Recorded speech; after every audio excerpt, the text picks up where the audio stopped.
गइल रहनी छठी घाटे सजिया तंवर हो रहुए ध्यान हमर तोहरे ऊपर हो। गइल रहनी छठी घाटे सजिया तंवर हो रहुए ध्यान हमर तोहरे ऊपर हो। नए मर्जियान भइल बा लग छोड़ला से पाड़ा का नुकसान भइल बा। लग छोड़ला से पाड़ा का नुकसान भइल बा। लग छोड़ला से पाड़ा का।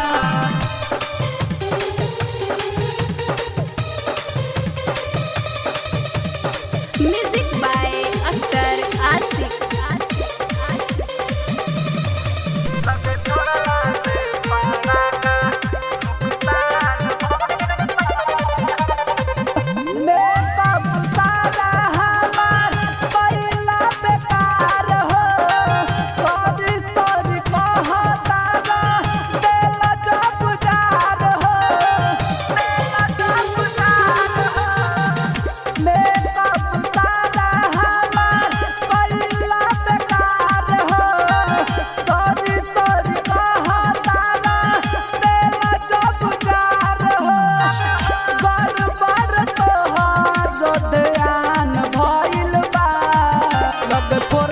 पाड़ा का नुकसान भइल बा।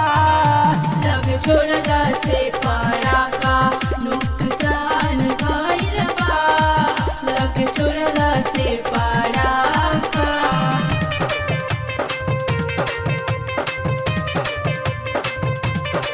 Recording studio लहंगारी।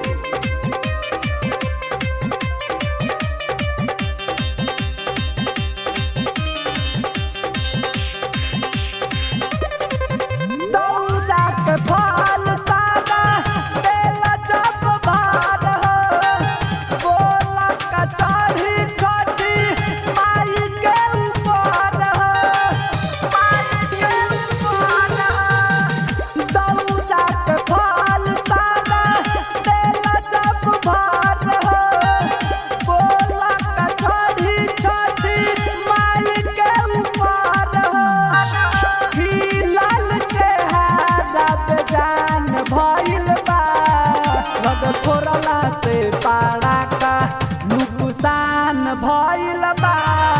लग छोड़ला से पाड़ा का नुकसान भइल बा। लग छोड़ला से पाड़ा का। गइल रहनी छठी घाटे सजिया तंवर हो रहुए ध्यान हमर तोहरे ऊपर हो। गइल रहनी छठी घाटे सजिया तंवर हो रहुए ध्यान हमर तोहरे ऊपर हो। नए तलवार मर्जियान भइल बा लग छोड़ला से